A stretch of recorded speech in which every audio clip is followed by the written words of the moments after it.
Everyone in that roadside bar knew the rule. You don't sit in the big man's booth. So when a quiet old stranger took it without a word, the whole room started counting down to something Did you ugly. hear what happened last The biggest night? biker anyone had No, ever what? seen came through the door, saw him, and roared loud enough to rattle the bottles. This is my spot. What nobody understood, not the bartender, not the bikers, not even the man doing the shouting, was that these two had met once before, a long time ago, on a night one of them swore he'd never speak about again. Before we go any further, I want to know something. This story is going to take us to a little roadside bar in the middle of nowhere, Montana, but you could be watching this from anywhere in the world. So do me a favor, drop a comment right now and tell me where you're tuning in from. What town, what state, what country? I read every single one, and I love knowing who's pulled up a chair tonight to hear this one. Because stories like this were meant to be shared around a room full of people, not heard alone. So go ahead, let me know where you're sitting. And once you've done that, get comfortable. Pour yourself something warm. Because what happened in that bar on the night the first snow fell is a story I've been wanting to tell you for a long time. A story about the coldest night of the year, the biggest man anyone had ever seen, and one quiet old stranger who walked in from the dark carrying a secret 50 years in the making. Most folks in that room thought they were about to watch a frail old man get run out of his seat. Not one of them was ready for the truth. So stay with me. Every minute of this one matters, and by the time we reach the end, I promise you'll never look at the quiet ones in the corner the same way again. Let's begin. There's a stretch of highway in eastern Montana where the land goes on so long and so flat that a man can start to feel like the last person left alive. No towns for miles, just wind and wire fences and a sky that presses down on everything beneath it. And then, right when the loneliness gets to be too much, a single light appears off the side of the road. A low building made of wood, gone gray with age, a gravel lot, and a hand-painted sign that has hung there so long, nobody remembers who painted it. This is the kind of place that doesn't advertise. If you know it, and if you don't, you were never meant to. Inside, the air is warm and heavy, thick with the smell of old cigarette smoke soaked into the walls, spilled beer dried into the floorboards, and coffee that's been sitting on the burner a little too long. The light is dim and yellow, the kind that makes everyone look softer than they are. A jukebox hums in the corner, playing something slow and sad from another decade. And along the bar sit the same men who sit there every night, on the same stools, saying the same things they said the night before. They don't come here to talk, really. They come because the alternative is going home to an empty house, and here at least there is the sound of another human breathing beside you. Behind the bar stands a woman who has poured drinks in this place for longer than most of these men have been coming. She doesn't miss a thing. She knows who's had a hard week by the way they hold their glass. She knows when to talk and when to leave a man be. She has broken up fights with nothing but a look, and she has listened to confessions that no priest will ever hear. Nothing surprises her anymore, or so she believes. And tonight, something is different. The first real snow of the year has begun to fall outside. Not the gentle kind, but the hard, sideways kind that means winter has arrived to stay. It ticks against the windows like something asking to be let in. The regulars pull their collars up without knowing they're doing it. And though not one of them could tell you why, there is a feeling in the room tonight, quiet and unnamed, that something is coming down that long, dark road. The door opened, and the cold came in first. It swept across the floor before the man did, a low breath of winter that made the regulars glance up from their glasses. And then he stepped inside, an old man, alone, with snow gathered on the shoulders of a field jacket that had seen more years than most of the people in that room. He stood in the doorway for just a moment, letting his eyes adjust to the yellow light, and in that moment you could see he was taking measure of the place. Not nervously, just carefully, the way a man does when he has learned, somewhere along the way, that knowing the room can save your life. He was thin, but not frail. There was something still upright in the way he held himself, some old discipline in his spine that age had bent but never broken. His face was weathered deep, carved by wind and sun and years, and his hands, when he pulled off his gloves, were the hands of a man who had worked hard and asked for little. He had no vehicle waiting outside, no motorcycle, no truck, He had come to this place on foot, through the snow, along a highway where the nearest anything was miles away. And nobody thought to ask how or why, because there was something about him that didn't invite questions. He crossed the floor quietly and took a seat at the bar. When the woman behind it came to him, he didn't ask for whiskey, didn't ask for beer. He asked, in a voice worn soft and low, for a cup of coffee. Nothing more, just coffee, and the warmth that came with it. And when she set it down in front of him, he thanked her. Not the careless way most men do, but truly, meeting her eyes for a moment as though her small kindness meant more than she could know. Then he reached into his pocket and counted out the change. Slowly, deliberately, coin by coin, the exact amount laid on the bar. Not a penny short, not a penny over. And there was a quiet dignity in it that was almost hard to watch. A man with so little, making sure he paid his way to the last cent, taking nothing he had not earned. The woman behind the bar noticed. She noticed everything, and though she said nothing, something in her softened toward the old stranger who had walked in, out of the storm. He wrapped both hands around the warm mug and let it sit there a moment before he drank, as if the heat of it against his palms was the thing he'd really come for. And every so often, without seeming to think about it, his eyes drifted back toward the door. Just a glance. A habit worn so deep it had become instinct. Watching the entrance, marking who came and who went. The reflex of a man who had spent a long ago part of his life in places where the door was the difference between living and dying. His name was Walter, though no one in that bar knew it yet, and Walter was not the kind of man to offer it freely. He carried his coffee to the corner booth at the far end of the room, the quietest seat in the place, and he settled into it slowly, easing down the way old bones do. He wanted nothing from anyone, only to be warm and to be left alone. He had no idea what he had just done. At first, no one said anything, but Walter felt it before he understood it. The way the room changed around him. It started small. A man at the bar glanced over at the corner booth, then quickly looked away. Another leaned toward the fellow beside him and muttered something low, and the two of them stole a look at the old man in the field jacket before turning back to their drinks. A quiet ran through the regulars, passing from one to the next like a cold draft, and though Walter couldn't have named it, he knew the shape of it. He had felt rooms go tense before. He drank his coffee and said nothing. Behind the bar, the woman noticed too, and when she saw where the old man had settled himself, something crossed her face. A wince, quick and involuntary. The look of someone watching a person walk toward the edge of a cliff they can't see. She opened her mouth as if to say something, then closed it again.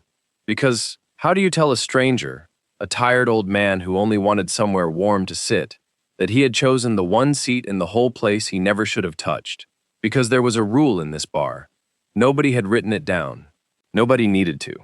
That corner booth belonged to one man, and one man only, and had for years. It was understood the way the sunrise is understood. The regulars knew it in their bones. You could take any stool, any table, any chair in the building, but you did not sit in that booth. Men who were new learned it fast. Men who forgot learned it faster. And the old stranger, who could not have known, had walked in from the storm and sat right down in the middle of a line nobody crossed. One of the regulars, an older fellow with kind eyes, half rose from his stool as if to go warn him. But then he thought better of it and sank back down and stared into his glass with the particular shame of a man who knows he should do something and won't. The dread in the room thickened. Everyone was waiting now. Everyone was watching that door. And then the door opened. The cold came in again, but this time something came in with it that made the whole room go still. He filled the doorway, had to turn slightly to get his shoulders through it. A mountain of a man, easily 300 pounds, wrapped in worn leather and years of hard living, with hands like slabs of meat and a beard gone gray at the edges. The regulars call him Bull, and when Bull walked into a room, the room rearranged itself around him. He was the unofficial king of this place, and he knew it, and everyone else knew it too. He stood there a moment, stamping snow from his boots, and his eyes moved across the bar, the way a man's eyes move across something he owns. But there was something else in those eyes too. Down beneath the hardness, beneath the menace that made grown men look away. Something older, something tired, something you couldn't quite read. It was there for just a flicker, and then it was gone. Now you already know the type of man Bull is. And if you've ever watched someone throw their weight around just because they can, if that turns your stomach the way it turns mine, do me one favor before we go further. Hit that subscribe button. Not for me. For every quiet person who ever got told they didn't belong. The loudmouths of this world are counting on the rest of us staying silent. Let's not give them that. For a moment, Bull didn't see him. His eyes swept the room the way they always did, easy and unhurried, a king surveying his kingdom. And then they stopped. They stopped on the corner booth, on the old man sitting there with both hands wrapped around a coffee mug, quiet as a stone. And the whole bar seemed to hold its breath at once, because every soul in that room understood what was about to happen a half second before Bull did. His face changed slowly, first confusion, as though his mind couldn't quite make sense of what his eyes were showing him. Someone in his seat, in his booth, in the one place no one dared to sit. Then something harder moved in behind it. His jaw tightened. His shoulders drew up, and he started across the floor, slow and heavy, each boot landing like a hammer on the old wood, and the men at the bar leaned back without meaning to, clearing a path, wanting no part of what was coming. He stopped at the edge of the booth and stood there, filling the space above the old man like a storm cloud, close enough now that his shadow fell across the table. And when he spoke, it wasn't really speaking. It was a roar, low and thunderous, loud enough to rattle the bottles on the shelf behind the bar. "This is my spot." The words hung in the air. The jukebox had gone silent between songs, and in that silence, the whole room froze. Every glass halfway to every mouth, every conversation dead, every eye fixed on the corner booth. This was the moment. This was where the old man would stammer an apology, gather himself up, and shuffle away with his coffee and his shame, the way any sensible man would, the way every man before him had. But Walter didn't move. He didn't flinch. He didn't look up. He didn't argue, didn't explain, didn't reach for a single word. He simply sat there, both hands still wrapped around that warm mug, calm as still water, as though the mountain of a man looming over him were nothing more than a change in the weather. And somehow, that stillness was louder than any shout could have been. It threw Bull completely. He had come prepared for fear, and there was no fear here to meet him. He had expected the old man to break, and the old man would not break. For a heartbeat, something crossed Bull's face that no one in that bar had ever seen there before. Not anger, but confusion. The deep, unsettling confusion of a man whose whole world runs on being feared, standing in front of someone who simply isn't afraid. His fists opened and closed. His breath came harder. The confusion curdled into rage, because rage was the only thing he knew to do with a feeling he didn't understand. And then, slowly, the old man set down his coffee, carefully, deliberately, both hands leaving the mug for the first time since he'd sat down, and he began to rise to his feet.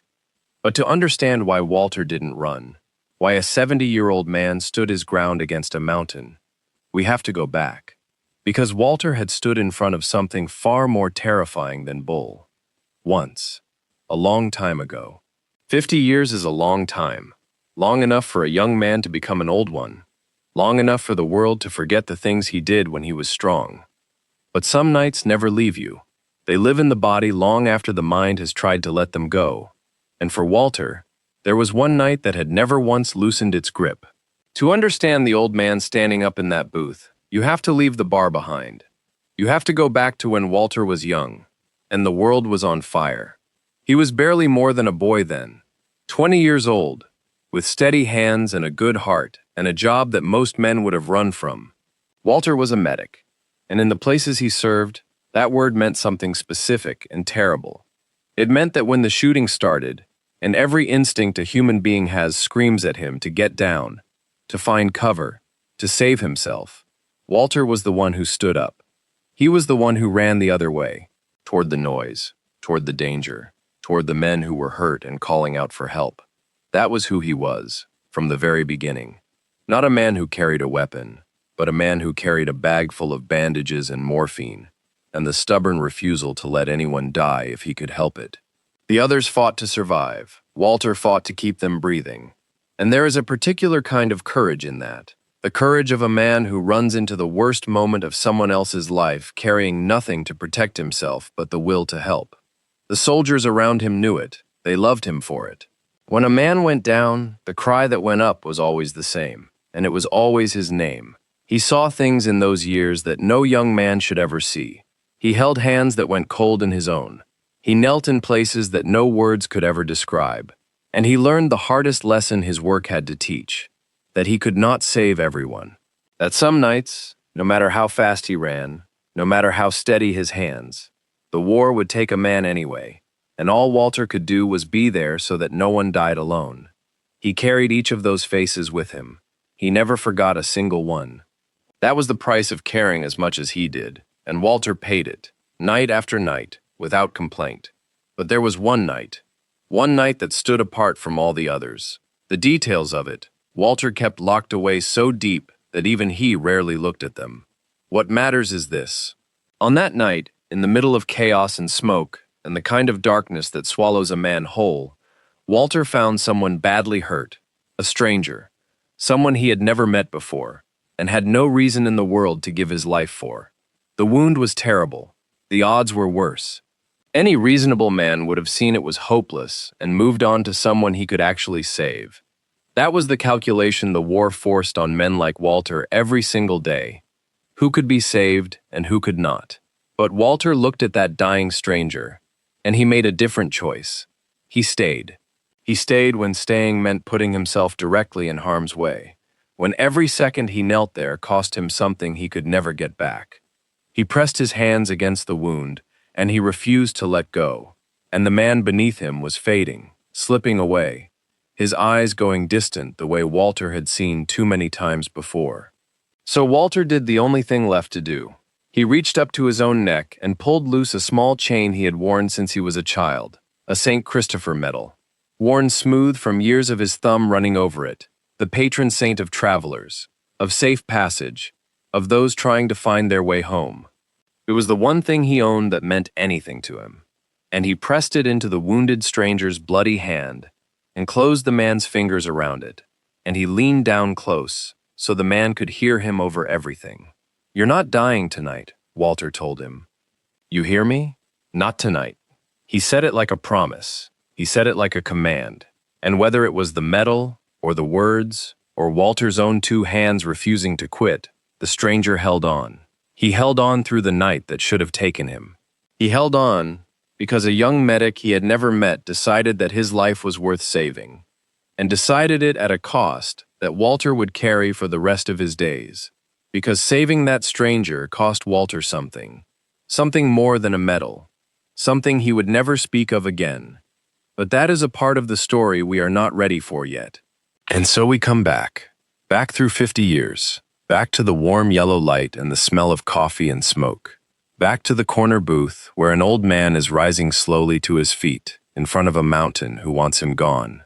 But something has changed for us now, because we know something the men in that bar do not.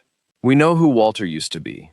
We know that the frail old man in the field jacket once ran toward the very worst the world had to offer, that he knelt in the dark and refused to let a stranger die, that he gave away the one thing he owned and paid a price for it that he has carried ever since. And knowing that, it becomes almost unbearable to watch him now. Because time is cruel, and the young medic with the steady hands is gone, and what stands in his place is an old man whose body can no longer cash the checks his courage still writes. That is the terrible thing about this moment. In another life, Walter could have handled himself. But that life is long behind him, and Bull does not know any of it. Bull sees only an old man who has defied him in front of his whole kingdom, and that is a thing Bull cannot allow. He stepped closer, and where before there had been confusion in him, now there was only menace, hardening by the second. The old man's silence had gotten under his skin, had embarrassed him in front of the room, and Bull was the kind of man who answered embarrassment with force. He leaned down, bringing the full weight of himself over the old man, close enough now that Walter could feel the heat of his breath, close enough that the size difference between them became almost obscene, the mountain and the reed. And every person watching understood, with a sick certainty, that if this went the way it looked like it was going, the old man would not walk away from it. Behind the bar, the woman moved. Slowly, without a word, her hands slid beneath the counter to the place where every bar like this keeps something for nights like this one. She didn't draw it, she just rested her hand there, ready, her eyes locked on the corner booth. And the fact that she felt the need to do it told you everything about how far this had gone. Around the room, a few of the other bikers began to rise from their stools. Not to help, you couldn't tell yet whose side they were on, or whether sides even existed in a place ruled by one man's fists. They rose the way men rise when violence is coming, and they don't want to be sitting down when it arrives. Chairs scraped against the floor. The tension in the room drew so tight it seemed like the air itself might snap. And in the middle of all of it stood Walter, fully on his feet now, and smaller than any of us had realized. The field jacket that had made him look solid hung loose on a thin frame. His shoulders, held so straight, were the shoulders of a man in his 70s, worn down by decades and weather and grief. He had to tilt his head back to look up into Bull's face. By every measure the eye could take, he was overmatched. Outsized, outnumbered. An old man alone against the hardest man in the room and a bar full of strangers. And yet, he was not afraid. You could see it, and it was the strangest thing in that whole strange night. There was no tremble of panic in him, no pleading in his eyes, no backward step. He simply stood there and met Bull's glare with a calm that had been forged in places far darker than this one. Walter had looked death in the face before. He had knelt beside it and held its hand. And a 300-pound man in a leather jacket, however fearsome, was not death. Walter knew the difference, and that quiet, unshakable steadiness in the old man only made Bull angrier, because it was the one thing his whole life had never taught him how to break. Bull's voice dropped low, and there was gravel in it, and threat. "You'd better start talking, old man," he growled. "You'd better tell me who the hell you think you are. Quick gut check. If you're the kind of person who believes an old man deserves to drink his coffee in peace, type, 'I stand with Walter' in the comments right now. I want to see who's in that corner booth with him, because the bullies of the world always think they're alone in the room with someone weak. Let's prove them wrong." And Walter, at last, opened his mouth to speak. But what he said was not what anyone in that room expected to hear. When Walter finally spoke, his voice was quiet. So quiet that the men straining to listen had to lean in to catch it. And the words that came out were not the words anyone had braced for. He did not beg. He did not explain himself. He did not throw a threat back at the mountain looming over him. Instead, the old man looked up into Bull's face, and he asked him a question. "You still carry it?" Walter said. "The medal?" For a moment, the words meant nothing to anyone. The regulars glanced at one another, confused. Afstries. Certain they'd misheard. What medal? What was the old man talking about?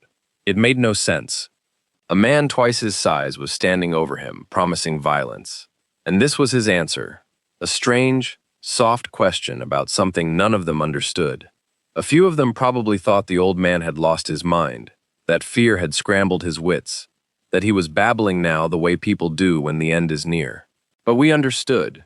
We heard it a half-second before it landed, and something cold and electric went down the spine. Because we knew that word. We had knelt beside it in the dark and the smoke 50 years ago. A St. Christopher medal, worn smooth by a young thumb, pressed into a dying stranger's bloody hand. You're not dying tonight. The patron saint of travelers, of safe passage, of finding the way home. Walter's medal, the one thing he owned, the thing he gave away.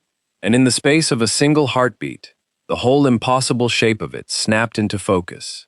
The stranger in the dark. The wound that should have been fatal. The man Walter stayed for, when staying cost him everything. It was him. It was standing right there in the corner booth, 300 pounds of leather and scars, roaring about a seat. The dying stranger had lived. The dying stranger had grown into Bull. But here is the thing that stopped the breath in the room. Here is the first turn of the knife. Because the moment those words left Walter's mouth, "You still carry it," the medal. Bull's face changed. The menace drained out of it. The rage, the storm, the king's certainty. All of it simply fell away. And what was left underneath was something no one in that bar had ever seen on that man's face, in all the years he'd ruled it. Recognition. Bull knew. He knew exactly what the old man meant. He knew exactly who was sitting in his booth. And more than that, the way his eyes went wide, the way the color left his face, the way his enormous hands went suddenly still at his sides. He had known, somewhere, from the second he really looked at him. Because this was the twist that changed everything. These two men had met before, not as enemies over a seat in a bar, but on a night 50 years gone, in the worst moment of one of their lives. And whatever had passed between them then had never, ever left the big man. He had spent his whole life since being feared, being hard, being the biggest thing in every room. And one quiet question from a frail old stranger had reached back through all of it and grabbed him by the throat. Bull's mouth opened. But for the first time in longer than anyone could remember, the mountain of a man had nothing to say. Bull took a step back. It was a small thing, and yet in that room it was enormous, because Bull did not step back from anyone. Men stepped back from him. That was the order of things, the law of that place, as fixed as the seasons. But now the mountain gave ground, one heavy boot sliding backward across the old floorboards, and the men who were watching could scarcely believe what they were seeing. The king was retreating, and he was retreating from a frail old man in a field jacket who had done nothing but ask him a question. You could watch it happen on his face. You could watch 50 years fall away.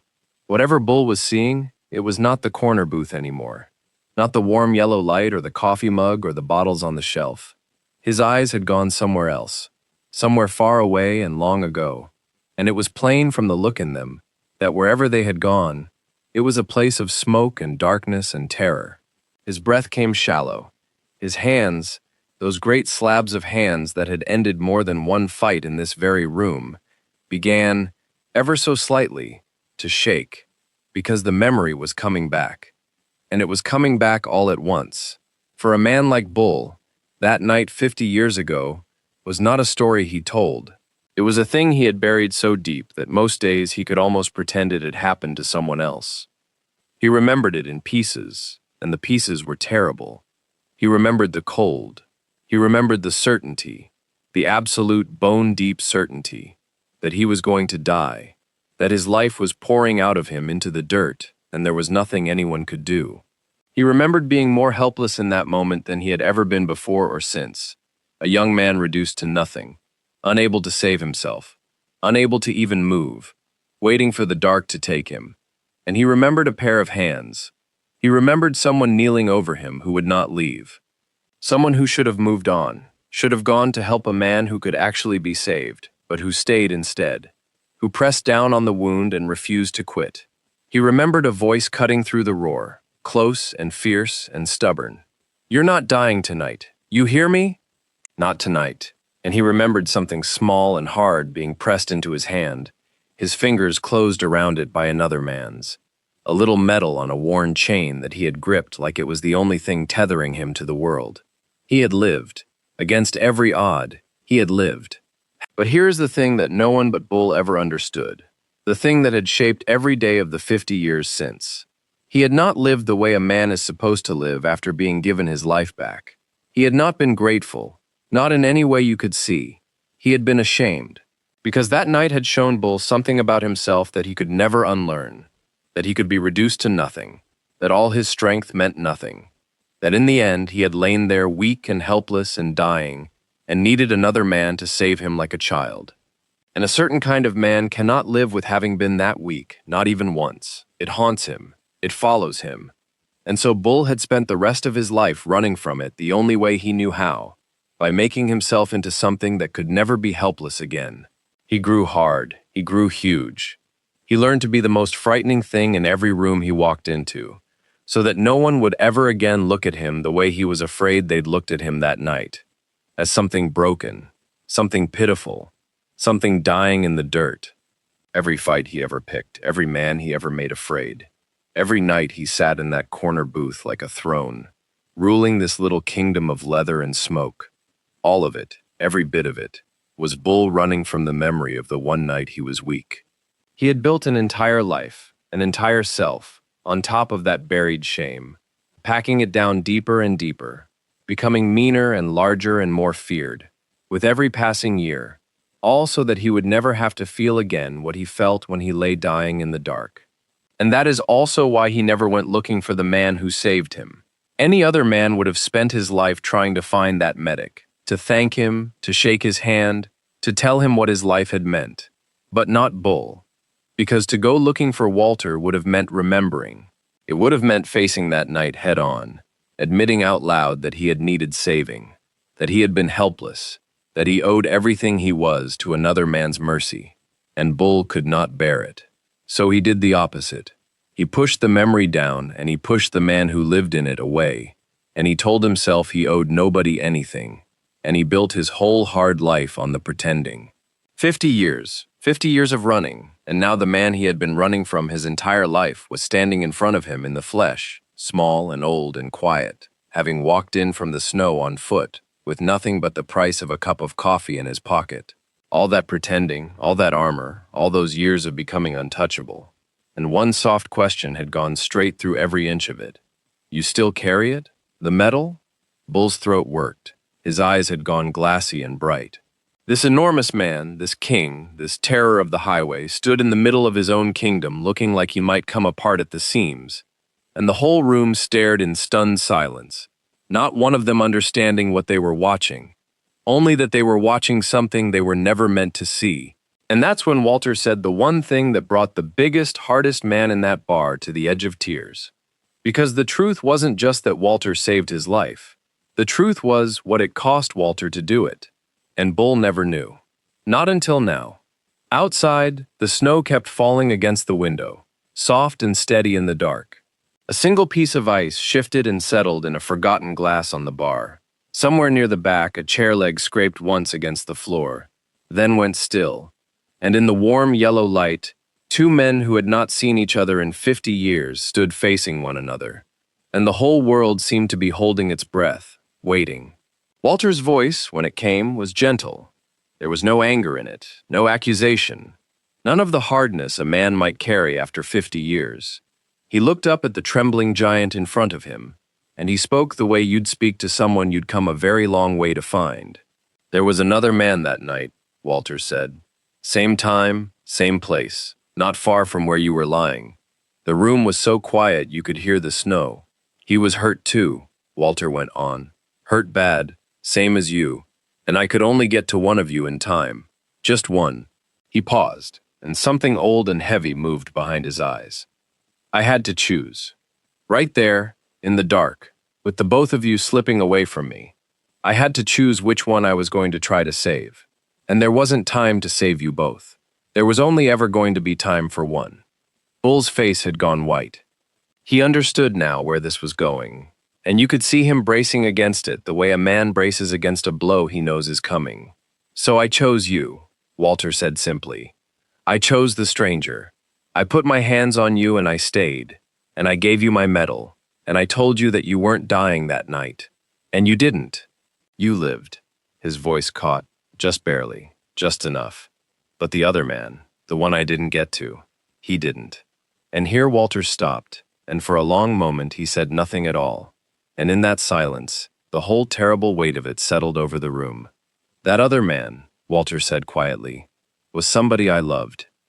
Somebody who was waiting on me, somebody I'd promised I'd bring home. He drew a slow breath. I chose a stranger over him, and I have carried that every single day for 50 years. There it was, the cost, the thing Walter had never spoken of, the price he had paid in the dark that Bull had never known about. Could never have known about. When Walter saved the life of the dying stranger, he had given up the chance to save someone of his own, someone dear to him, someone who had been counting on him, someone whose face Walter had carried every day since, alongside all the others he couldn't save. He had traded a life he loved for a life he'd never met.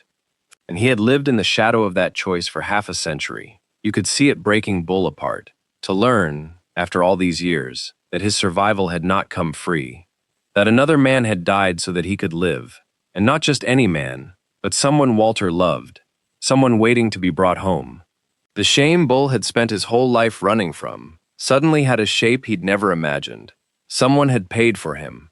Someone had died in his place, and the man who made that trade was standing right in front of him, having walked through the snow to get here.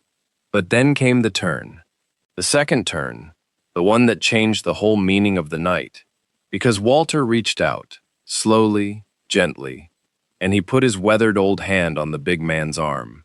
And he said the thing that no one, least of all Bull, was expecting to hear. "But I want you to know something," Walter said, and his eyes were wet and steady all at once. "In 50 years, I never once blamed you. Not for a single day. It wasn't your fault. You didn't ask me to choose you. You were just a boy dying in the dirt, same as him. And I made my choice, and it was mine to carry, not yours." He tightened his grip, just a little. "And I need you to hear the rest of it too. Because I've had 50 years to wonder if I chose wrong. 50 years to ask myself if it was worth it." His voice dropped, low and certain. "And then I heard, a while back, that the stranger I saved was still out here, still living, and I came to find you. Because I needed to see with my own eyes that the life I traded for actually mattered." He looked up at Bull, at the mountain of a man come undone in front of him. "Your life mattered," Walter said. "You hear me? It mattered. He didn't die for nothing." And in that moment, the whole night rearranged itself. Because Walter had not stumbled into that bar by accident. He had not sat in that booth out of stubbornness or defiance or an old man's confusion. He had recognized Bull the instant he walked through that door, had known him at once, across 50 years, the way you know a face you've carried your whole life. And he had stayed right where he was and let the giant roar over him and refused to move. Because he had not come all this way to give up the seat. He had come to say goodbye to his ghost, and to tell the man he'd traded everything for that it had been worth it. And the mountain broke. It did not happen all at once. It happened the way something enormous always falls, slowly at first, and then all together. Bull's face, which had held its hardness for 50 years, simply crumbled. The great shoulders that had loomed over the whole room a moment ago began to shake. And then this huge man, this feared and terrible king, put one of those slab-like hands over his eyes, and the other reached blindly for the edge of the booth to steady himself, and he wept. Openly, helplessly. The way a man weeps when a wound he has been carrying for half a century is finally, unbearably touched. "I'm sorry," he managed, and the words came out broken, hardly words at all. "I didn't know. God, all these years. I never knew somebody died. I never knew what it cost you." He shook his head, tears running freely into his gray beard. "I ran from it. I spent my whole life running from it. And you carried it. You carried the worst of it, and you came all this way just to tell me it was worth it." Walter didn't say anything. He just kept his old hand on the big man's arm and let him fall apart, the way he had once knelt beside him in the dark and refused to leave. And around the room, something remarkable was happening. The other bikers, the men who had risen from their stools braced for blood, the men who had feared Bull for years, who had learned to keep their eyes down and their mouths shut whenever he was near. They were watching their king weep in the arms of a frail old stranger, and not one of them was laughing. Not one of them looked away in disgust, because for the first time they were seeing the whole of him. Not the mountain, not the terror of the highway, but the frightened young man who had been dying in the dirt 50 years ago, the boy who had built all that armor out of shame, the human being who had been hiding underneath the whole time. They had come expecting a fight.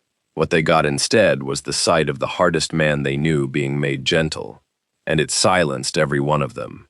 The woman behind the bar took her hand off whatever she'd been reaching for. Her own eyes were shining. There would be no violence tonight. There was something rarer than that unfolding in the warm yellow light. Something almost none of them would ever witness again as long as they lived. If this moment hit you, if you believe the world needs more people like Walter, and fewer people who mistake cruelty for strength, share this video with one person who needs the reminder. One person, that's how kindness actually travels. It doesn't go viral because it's loud. It travels because someone quiet decides to pass it on. Two men stood in the corner of a roadside bar at the edge of nowhere. 50 years and one impossible night finally catching up with them both. One of them had spent those years running. The other had spent them carrying. And now, at long last, in the flicker of that dim light, with the snow falling soft against the window, The two of them had finally found their way back to each other.